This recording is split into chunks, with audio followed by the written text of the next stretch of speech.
So let's look at weeds gone a little bit through a different lens. You know, a mentor, longtime mentor of mine, one of the first things I can remember him talking about is how to look around you and take notice to the natural, the native vegetation that's growing around you, and it'll tell you a lot what's going on in the area, or what you can grow, what will grow, what's best. Today we have the zone thing, 1 to 8. You know, and be frank, I haven't paid a lot of attention to that. Not that there's anything wrong with it. I think it's a good guide on the back of the seed bags, but the point being is that I kind of go by what Dr. Dwayne Beck taught me, and that's studying what grows, what's here, what grows in this area. And it's served me well through the years. Now, weeds gone, yeah, we can have weeds gone. Are they gone in this project this year? No. And that just goes to show that we can't skip. There's a step in there that we cannot skip. So, my name is Steve Sedera. If you haven't been introduced to me before, or if this is the first time viewing me, I'm the founder of Tabletop Farmer. You know, we've been doing this about 8 years now, going on 8 years. So we've been at it a little while. Come from 40 years of production regenerative growing systems. This short little story goes back to last winter. I lost my accountant, retired. Didn't lose him, but he retired. But anyway, nonetheless, so had to find a new one. So I ended up talking to this lady and stuff in the end of that process, and we were sitting at her kitchen table, and I said, she was interested in what I was doing and stuff, and I said, you know, Debbie, I said, I can kind of tell out front what's going on with your lawn, or just by your lawn, that you have pretty darn good soil here. And she looked and she said, yes, I do. She said, I've been here, it was 4 years ago I moved here, and when I was working in the soil trying to control my weeds and stuff, whoa, wait a minute here. Working in the soil to control weeds. Number one thing with weeds gone, we don't work in the soil. We bring all the weed seeds to the top, and then they germinate.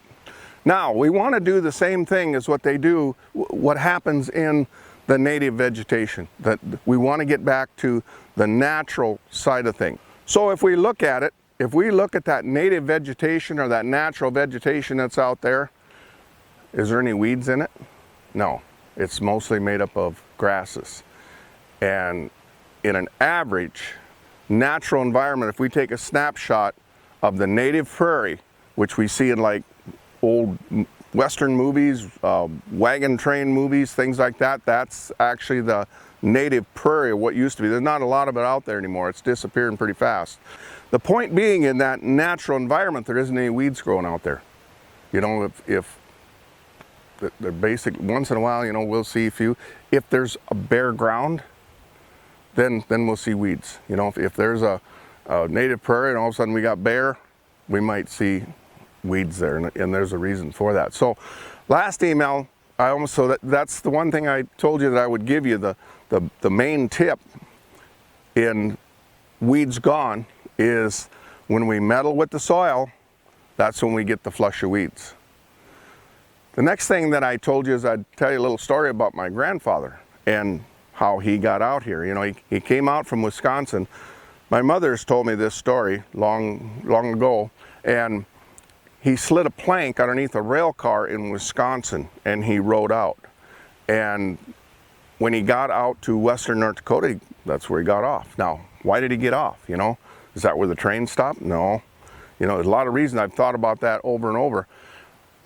In my mind, I can imagine him laying underneath that rail car, staring out at the countryside and watching the lay of the land, watching the prairie. And when he saw, and where he got off, it's kind of a valley, and it's beautiful.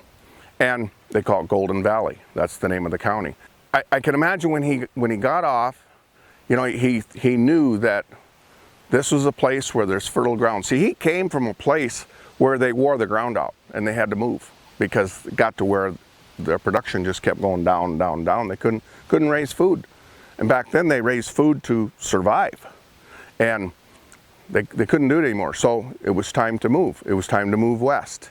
like a lot of others did in that whole movement. So then he went to the land office and got his stake or his pin or whatever it was. That time, if you went out there, you got 160 acres.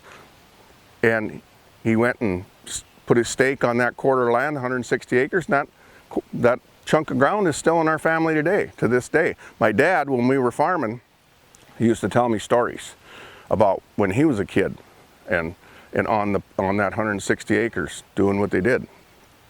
Back then it was all tillage.